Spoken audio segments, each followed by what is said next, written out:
Good day, ka-iPod traders. This is Gian, a full-time employee, and then at the same time, a part-time trader din po tayo dito sa ating group. So, overall result ng ating trading for the past 3 weeks ay meron pa rin tayong 70% winning rate gamit pa rin ang ating indicator trading na iPro 4 pairs.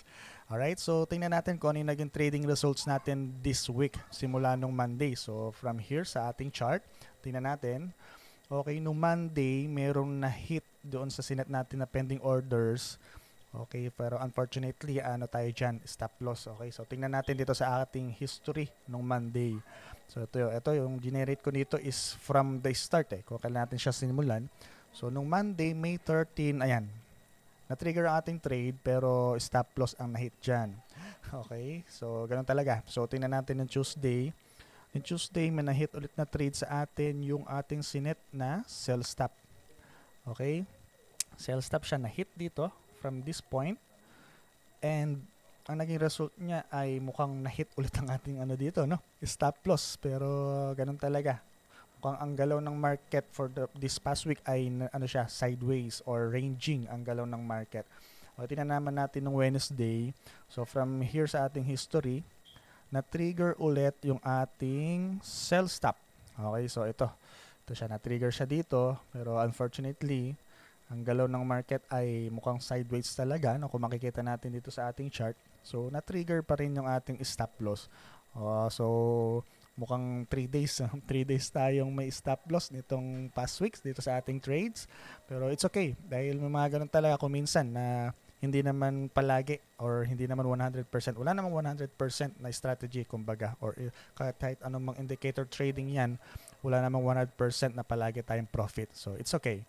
Okay, pagdating naman ng Thursday, nung May 16, so dito ay hindi tayo nag-trades. Okay, nung May 16. Ay, sige, tingnan natin kung ano yung reason bakit hindi tayo nag-trade. Pero kung titingnan natin, kung nag-trade pala tayo ay ma-hit pa rin ng ating ano pala, meron pala tayong profit nito. Okay. So, eto naman. Pagdating naman ng Friday, this Friday, itong ginagawa natin ng video na ito. So, kung makikita natin, meron tayong pending order. So, tingnan natin ha. Okay, lipat ko lang ang aking chart. So, tingnan natin trade. So, yan. Ayan, meron na palang na-trigger na ano sa atin, no? Position dun sa sinet natin na pending order kanina. Okay, as of now, meron tayong floating trades. So kung makikita natin, madami tayong sinet na pending orders ngayon, today, dahil meron tayong iti-test. Okay? So tingnan natin kung gaano ka-resilient tong ating indicator trading, no?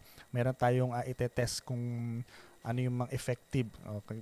Kung minsan talagang kailangan natin siyang i-test kung ano yung mga pwede nating strategy gamit itong ating iPro 4 pairs na indicator trading. So update natin sa magiging result dyan. Okay? Kung gusto po nating matutunan ang indicator trading natin na ito, pwede po tayong mag-join sa ating mga free webinar weekly dito sa ating group. So, tingnan lang natin yung link dyan sa ating comment sa description ng video na ito para maka-join tayo doon sa ating mga free webinar na ginagawa natin weekly. Okay, so tingnan natin. Okay, check naman natin ngayon ang ating Forex Factory or ang ating calendar, economic calendar nangyari this week. So, eto siya. Okay. So, yan. So, finilter lang natin dito sa economic calendar kung ano yung focus na currency pair na tinetrade natin. So, as of now, ang tinetrade natin na currency pair ay GBP AUD pa rin dahil as our backtesting, dito talaga siya medyo nag-work pa as of now. So, here sa ating economic trading, wala na masyadong nangyari this week. Kaya pala medyo sideways or ranging lang ang galaw ng market, no? And ito, nung Thursday, pagdating ng Thursday, for safer approach, hindi tayo nag-trade dahil merong high impact news. So, hindi natin siya tinrade. Pero kung mapapansin natin doon sa ating indicator trading, no?